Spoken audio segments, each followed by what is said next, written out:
Hello everyone शांति पाठशाला को मु आपण मानंकु स्वागत जनाउछि। आजिकार एक नूतन वीडियो रे आमे आलोचना करिबा एक सुंदर रचना पल्लीर बसंत कालीन दृश्य। जदि एबे पर्यंत चैनल को सब्सक्राइब करि नाहंती तेबे सर्वप्रथमे सब्सक्राइब करिनियंतु एवं पाखरि थिबा बेल आइकन को प्रेस करि दियंतु। चलंतु भिडियोटी आरंभ करिबा। उपक्रम ऋतुराज बसंत सकल ऋतु मध्यरे श्रेष्ठ बोली विवेचित होइथाए। फाल्गुन ओ चैत्र एही दुई मासकु नेई बसंत ऋतु धरावतरण करिथाए। बसंत ऋतु समयरे उत्कलर पाणीपाग अवस्था अनुकूल परिस्थिति थिबा बेले पल्ली मनुष्यर आर्थिक स्वच्छलता चमत्कार रूपे थिबार अनुभव होइथाए। बसंतर मृदुमलय प्रकृति प्राणरे भरी दिए नव उन्मादना। ग्रीष्मर उत्तप्त तांडव वर्षार प्रलय लीला शीतर प्रकोप शरतर शुभ्रता अपेक्षा बसंत समस्तंक प्राणरे नव उन्मादना जन्माए। बसंतर प्राकृतिक सौंदर्य बसंत ऋतुर आगमनरे धराधामरे अपूर्व श्री सृष्टि हुए। बसंतर थाए नवीन पुलकर जागरणरे सस्नेह उन्मादना। एणु बसंत ऋतुराज। बसंत कालरे वर्षार प्राबल्य नथाई मध्य वृक्षराजी नव पल्लवरे पल्लवित होई उठंती। आम्र बनरे कोकिलर कुहू कुहू तान वन भूई को मुखरित करे। आम्र वृक्ष बकुल धारण करी छोट छोट आंब कसीरे अपूर्व श्री धारण करिथांती।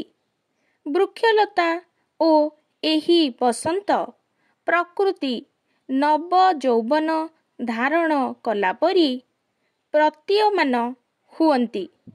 चतुर्दिगरे बसंतर मृदुमलय प्रस्फुटित नव पुष्पर हास्य ओ लास्य प्रवाहित होइथाए।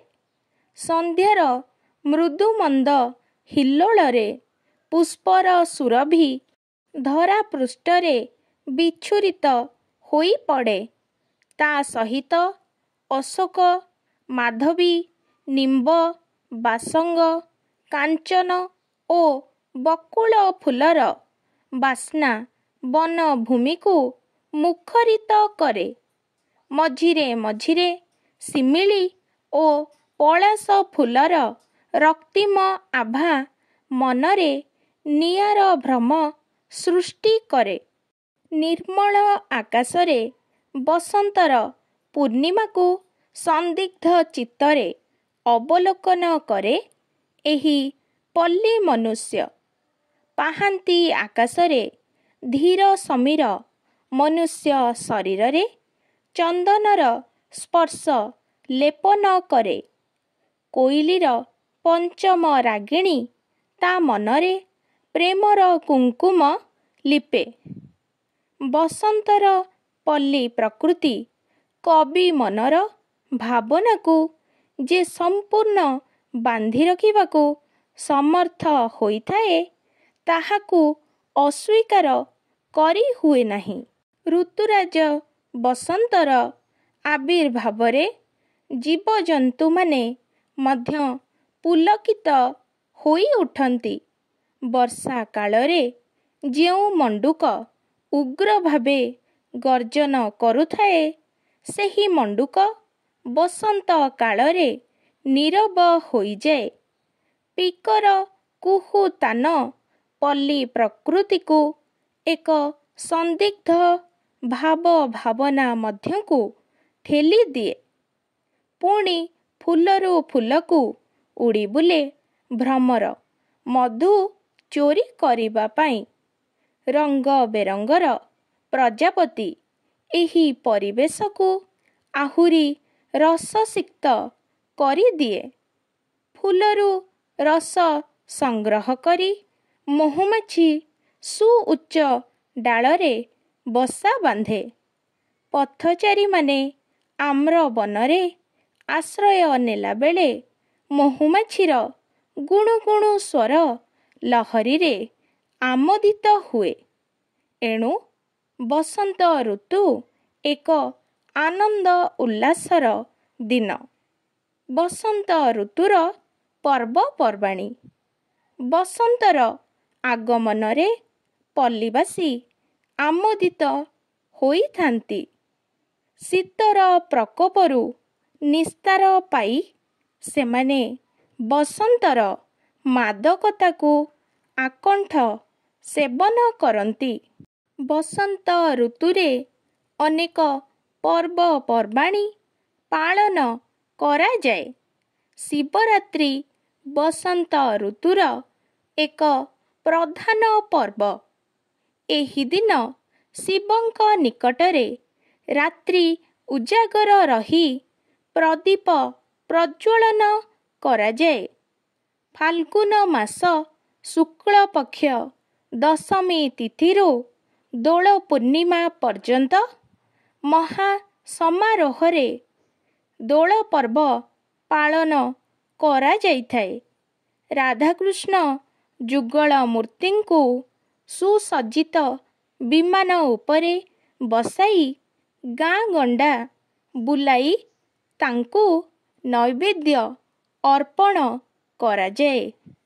ପୂର୍ଣ୍ଣିମାର ଫଗୁ ଖେଳ ଓ ପରଦିନ ହୋଲି ଖେଳ ପଲ୍ଲୀ ଜନସମାଜକୁ ଆମୋଦିତ କରିଥାଏ।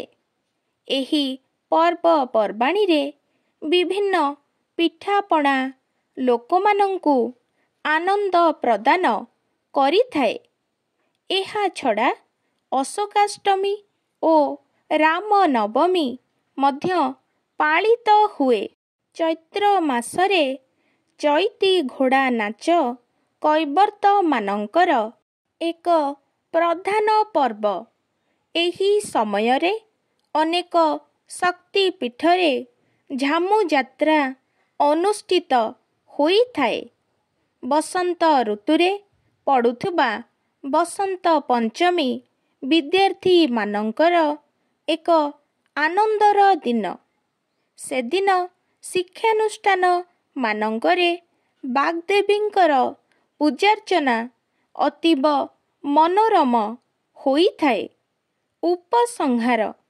ବସନ୍ତର ପଲ୍ଲୀ ପ୍ରକୃତି ଯେପରି ନୈସର୍ଗିକ ସୁଷମା ମଣ୍ଡିତ ବସନ୍ତକାଳୀନ ପଲ୍ଲୀ ଜୀବନ ସେହିପରି ପ୍ରେମମୟ ଓ ପରିପୂର୍ଣ୍ଣ ହୋଇ ଉଠିଥାଏ। ସମସ୍ତ ରାଜ ଐଶ୍ୱର୍ଯ୍ୟ ପ୍ରଦାନରେ ବସନ୍ତ ଋତୁ ପଲ୍ଲୀ ପ୍ରକୃତିକୁ କରିଥାଏ ପରିପୂର୍ଣ୍ଣ। ଜୀବନର ଦୁଃଖ, ନୈରାଶ୍ୟ, ହତାଶା ତଥା ସ୍ୱପ୍ନଭଙ୍ଗ ଜୀବନରେ ବସନ୍ତର ମଧୁରାସ ଯେ ବଞ୍ଚିବାର ଉନ୍ମାଦନା ଯୋଗାଇ ଦେବାରେ ସମର୍ଥ, ଏ କଥାକୁ କେହି ଅସ୍ୱୀକାର କରିପାରିବେ ନାହିଁ। ଆଜିକାର ଭିଡ଼ିଓଟି ଆପଣଙ୍କୁ କିପରି ଲାଗିଛି କମେଣ୍ଟ ମାଧ୍ୟମରେ ନିଶ୍ଚୟ ଜଣାଇବେ ଏବଂ ଲାଇକ୍, ସେୟାର, ସବସ୍କ୍ରାଇବ୍ କରିବାକୁ ଜମାରୁ ଭୁଲିବେନି। ଧନ୍ୟବାଦ।